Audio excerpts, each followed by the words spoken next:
ಆ ಮಹಿಳೆ ತನ್ನ ಬೆರಳುಗಳಿಂದ ಕೆನ್ನೆ ತಟ್ಟುತ್ತಿದ್ದಳು. ಅದು ಮೋರ್ಸ್ ಕೋಡ್. ಅವಳು ಮರಣದಂಡನೆ ಶಿಕ್ಷೆಗೆ ಒಳಗಾದ ಕೈದಿಯೊಂದಿಗೆ ಮಾತನಾಡುತ್ತಿದ್ದಳು. ಅವನನ್ನು ಹೇಗೆ ರಕ್ಷಿಸಬೇಕು ಎಂದು ಕೇಳಿದಳು. ಕೈದಿ ಕಣ್ಣು ಮಿಟುಕಿಸಿ ಉತ್ತರಿಸುತ್ತಿದ್ದನು. ಹೆಚ್ಚಿನ ಮಾಹಿತಿ ಬೇಕಾದ ಮಹಿಳೆ ಅದನ್ನು ತಕ್ಷಣ ಬರೆದುಕೊಂಡಳು.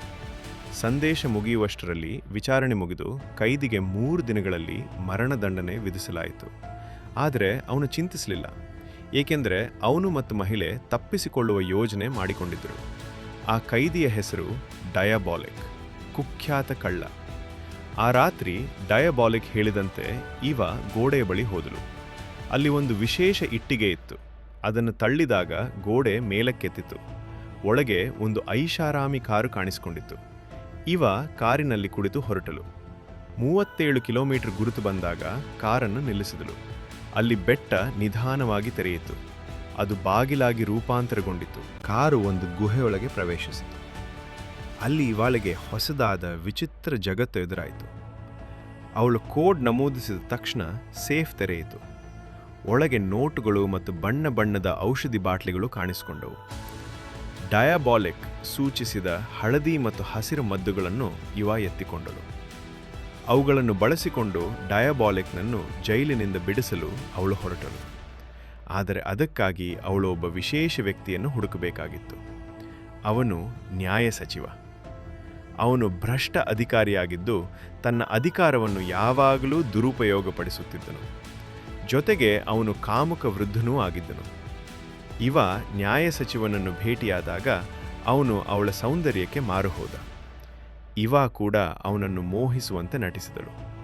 ನಂತರ ಅವಳು ಅವನಿಗೆ, ನನ್ನ ಪ್ರೀತಿಗಾಗಿ ನೀನು ಏನು ಮಾಡಬಲ್ಲೆ ಎಂದು ಕೇಳಿದನು. ಸಚಿವನು ಅಲ್ಲಿಯೇ, ನಾನು ನನ್ನ ಪ್ರಾಣವನ್ನೇ ಪಣಕ್ಕಿಡಲು ಸಿದ್ಧ ಎಂದು ಪ್ರಮಾಣ ಮಾಡಿದನು. ಇವ ಮೃದುವಾಗಿ ನಕ್ಕಳು. ನಂತರ ಅವಳು ಟೇಬಲ್ ಮೇಲಿದ್ದ ಪತ್ರಿಕೆಯನ್ನು ತೆಗೆದುಕೊಂಡು ನೋಡಿದಳು. ಅದರಲ್ಲಿ ಡಯಾಬಾಲಿಕ್ಗೆ ಶಿರಚ್ಛೇದನ ಶಿಕ್ಷೆ ವಿಧಿಸಿರುವ ಸುದ್ದಿ ಇತ್ತು. ಇವಳಿಗೆ ಅವನ ಬಗ್ಗೆ ಕುತೂಹಲ ಹೆಚ್ಚಿತು. ಅವನು ಸಾಯುವ ಮೊದಲು ಅವನನ್ನು ನೋಡಬೇಕು ಎಂದು ಅವಳು ಹೇಳಿದಳು. ಇದನ್ನು ಕೇಳಿ ಸಚಿವನು ಮೊದಲು ನಿರಾಕರಿಸಿದನು. ಆದರೆ ಇವ ತನ್ನ ಕೊನೆಯ ಹೆಜ್ಜೆ ಇಟ್ಟಳು. ಅವಳ ಮುಖವನ್ನು ಸಚಿವನ ಮುಖದ ಹತ್ತಿರ ತಂದು ಪ್ರೀತಿಯಿಂದ ಕೇಳಿದಳು. ಕೊನೆಗೆ ಸಚಿವನು ಒಪ್ಪಿಕೊಂಡನು. ಆ ರಾತ್ರಿ ಇಬ್ಬರೂ ಜೈಲಿಗೆ ಹೋದರು. ವಾರ್ಡನ್, ಅವನು ಯಾವಾಗಲೂ ನೇರ ಮುಖದಿಂದ ಮಾತೇ ಆಡದೆ ಹೀಗೆಯೇ ಇರುತ್ತಾನೆ ಎಂದು ಹೇಳಿದನು. ಮರುದಿನ ಮರಣದಂಡನೆಯ ದಿನವಾಯಿತು. ಜೈಲು ಸಿಬ್ಬಂದಿ ಡಯಾಬಾಲಿಕ್ನ ಕಾಲರ್ ತೆಗೆದು ಅವನನ್ನು ಗಿಲ್ಲಾಟನ್ ಕಡೆಗೆ ಕರೆದೊಯ್ದರು.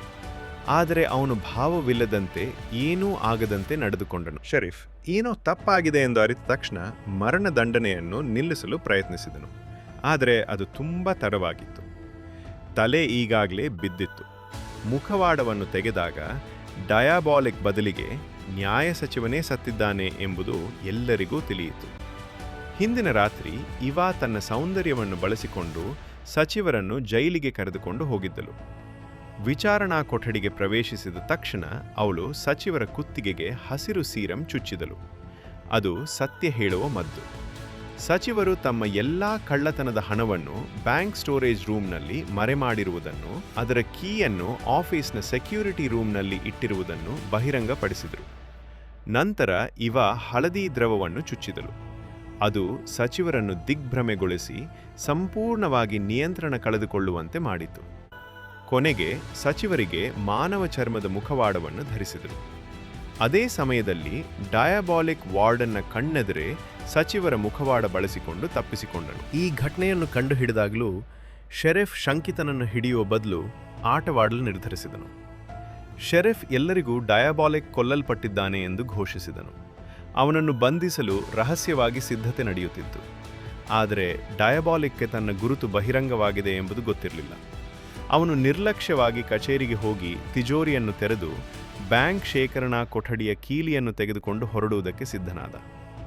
ಶೆರೀಫ್ ಸೆಕ್ರೆಟರಿಗೆ ಕರೆ ಮಾಡಿ ಸತ್ಯವನ್ನು ತಿಳಿಸಿದನು. ಅವನಿಗೆ ಏನೂ ಗೊತ್ತಿಲ್ಲದಂತೆ ನಟಿಸಿ ಅವನನ್ನು ತಡೆಯುವಂತೆ ಹೇಳಿದನು. ಆದರೆ ದುರದೃಷ್ಟವಶಾತ್ ಡಯಾಬಾಲಿಕ್ ಎಲ್ಲವನ್ನೂ ಕೇಳಿಬಿಟ್ಟನು. ತನ್ನ ಗುರುತು ಪತ್ತೆಯಾಗಿದೆ ಎಂದು ಅರಿತುಕೊಂಡು ಅವನು ಹಿಂಬಾಗಿಲಿನಿಂದ ತಪ್ಪಿಸಿಕೊಂಡನು. ಪೊಲೀಸರ ಕೈಗೆ ಸಿಕ್ಕದೆ ಕೂದಲೆಲೆ ಅಂತರದಲ್ಲಿ ಪಾರಾದನು.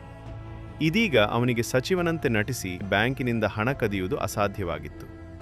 ಆದ್ದರಿಂದ ಅವನು ಕೀಲಿಯನ್ನು ಎಸೆದು ತನ್ನ ಪ್ಲಾನ್ ಬಿ ಅನ್ನು ಕಾರ್ಯಗತಗೊಳಿಸಲು ಪ್ರಾರಂಭಿಸಿದನು. ಮೊದಲು ಈವಾ ಶ್ರೀಮಂತ ಮಹಿಳೆಯಂತೆ ನಕಲಿ ಮುಖವಾಡ ಧರಿಸಿ ಬ್ಯಾಂಕ್ಗೆ ಹೋದಳು.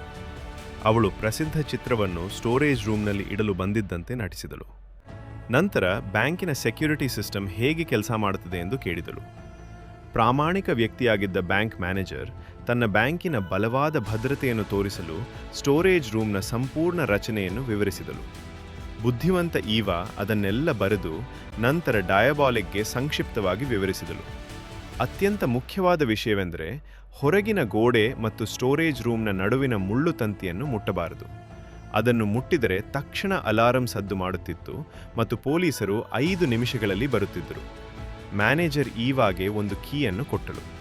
ಮ್ಯಾನೇಜರ್ ಕೈಯಲ್ಲಿದ್ದ ಕೀಯೊಂದಿಗೆ ಒಟ್ಟಿಗೆ ತಿರುಗಿಸಿದಾಗ ವಾಲ್ಟ್ ಬಾಗಿಲು ತೆರೆಯುತ್ತಿತ್ತು. ಆದರೆ ಪೆಟ್ಟಿಗೆಯೊಳಗೆ ಚಿತ್ರವಿಲ್ಲ, ಬದಲಿಗೆ ಲೇಸರ್ ಕಟ್ಟರ್ ಇತ್ತು ಎಂಬುದು ಅವರಿಗೆ ತಿಳಿದಿರಲಿಲ್ಲ.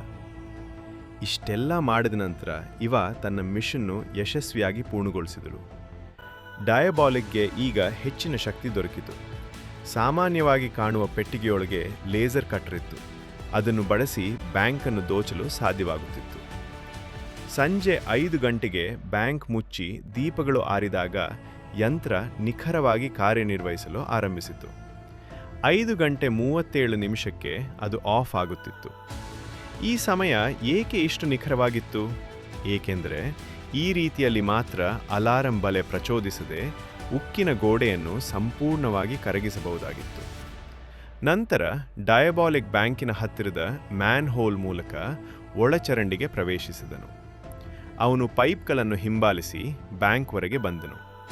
ನಂತರ ಸಿಮೆಂಟ್ ಪಂಪ್ ಮಾಡುವ ಮೊದಲು ವಾಲ್ಟ್ನ ಹೊರಗೋಡೆಯಲ್ಲಿ ರಂಧ್ರವನ್ನು ಕೊರೆಯಲು ವಿಶೇಷ ತ್ರಿಕೋನ ಡ್ರಿಲ್ ಬಳಸಿದನು.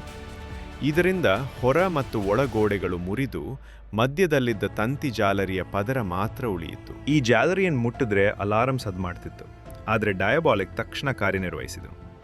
ಅವನು ಒಂದು ಉಕ್ಕಿನ ಪೈಪ್ ತೆಗೆದುಕೊಂಡು ಅದನ್ನು ಜಾಲರಿಯ ಸಣ್ಣ ರಂಧ್ರಕ್ಕೆ ನಿಧಾನವಾಗಿ ಸೇರಿಸಿದನು.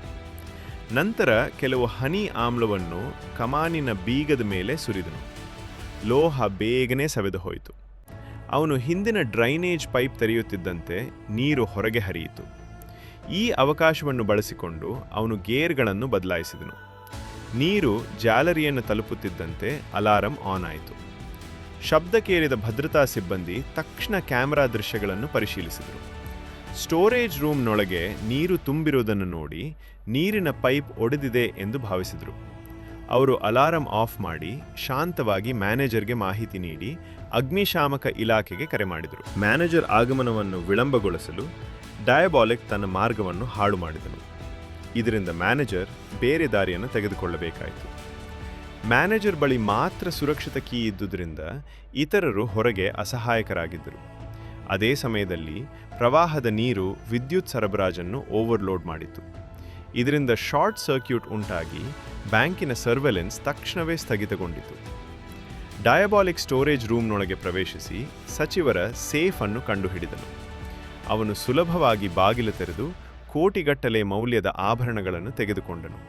ಆದರೆ ಹೊರಡುವಾಗ ಅವನು ಪೊಲೀಸರಿಂದ ಸುತ್ತುವರೆದಿರುವುದನ್ನು ಕಂಡನು. ತನಿಖೆಯ ನಂತರ ಶೆರಿಫ್ ನ್ಯಾಯ ಸಚಿವ ದುರುಪಯೋಗಪಡಿಸಿಕೊಂಡ ಹಣವನ್ನು ಬ್ಯಾಂಕ್ನ ಸ್ಟೋರೇಜ್ ರೂಮ್ನಲ್ಲಿ ಮರೆಮಾಡಿದ್ದಾನೆ ಮತ್ತು ಸ್ಟೋರೇಜ್ ರೂಮ್ ಈಗ ಅಸಮರ್ಪಕವಾಗಿ ಕಾರ್ಯನಿರ್ವಹಿಸುತ್ತಿದೆ ಎಂಬುದನ್ನು ಈಗಾಗಲೇ ಪತ್ತೆ ಹಚ್ಚಿದನು. ಇದು ಕಾಕತಾಳೀಯವಾಗಿರಲಿಲ್ಲ. ಡಯಾಬಾಲಿಕ್ ಸ್ಟೋರೇಜ್ ರೂಮ್ಗೆ ಬರ್ತಾನೆ ಎಂದು ಪೊಲೀಸರು ಈಗಾಗಲೇ ನಿರೀಕ್ಷಿಸಿದರು. ಅದಕ್ಕಾಗಿ ಅವರು ಒಳಚರಂಡಿಗಳನ್ನು ವೀಕ್ಷಿಸಲು ಇಬ್ಬರನ್ನು ಕಳುಹಿಸಿದ್ದರು ಮತ್ತು ದೊಡ್ಡ ಪಡೆಯನ್ನು ಬ್ಯಾಂಕಿನ ಹೊರಗೆ ಇರಿಸಿದ್ದರು. ಅವರ ನಿಖರವಾದ ಯೋಜನೆಯ ಹೊರತಾಗಿಯೂ ಪೊಲೀಸರ ತ್ವರಿತ ಕ್ರಮವನ್ನು ಡಯಾಬಾಲಿಕ್ ಊಹಿಸಿರಲಿಲ್ಲ. ಅದೃಷ್ಟವಶಾತ್ ಈವಾ ಸಹಾಯ ಮಾಡಲು ಅಲ್ಲಿದ್ದಳು. ಅವಳು ಕಾವಲುಗಾರರನ್ನು ಹೊಡೆದು ತಪ್ಪಿಸಿಕೊಂಡರು. ಆದರೆ ಶೆರಿಫ್ ಇದ್ದಕ್ಕಿದ್ದಂತೆ ಕಾಣಿಸಿಕೊಂಡು ಡಯಾಬಾಲಿಕ್ನ ಭುಜಕ್ಕೆ ಗುಂಡು ಹಾರಿಸಿದನು.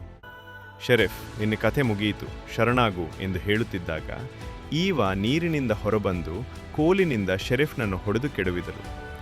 ಡಯಾಬಾಲಿಕ್ ಅವಕಾಶವನ್ನು ಬಳಸಿಕೊಂಡು ಬಂದೂಕನ್ನು ಕಸಿದುಕೊಂಡನು. ಆದರೆ ಕೊನೆಯಲ್ಲಿ ಅವರು ಶೆರಿಫ್ನನ್ನು ಕೊಲ್ಲಲಿಲ್ಲ, ಏಕೆಂದರೆ ಅವರು ಗೌರವಾನ್ವಿತ ಕಳ್ಳರಾಗಿದ್ದರು ಮತ್ತು ಒಳ್ಳೆಯ ಜನರನ್ನು ಕೊಲ್ಲುತ್ತಿರಲಿಲ್ಲ. ನಂತರ ಅವನು ಮತ್ತು ಈವಾ ಸ್ಪೀಡ್ ಬೋಟ್ ಹತ್ತಿ ಶೆರಿಫ್ಗೆ ಗುಡ್ ಬೈ ಹೇಳಿ ಹೊರಟು ಹೋದರು. ಕೊನೆಯದಾಗಿ ವಿಡಿಯೋ ನೋಡೋದಕ್ಕೆ ತುಂಬ ಧನ್ಯವಾದಗಳು.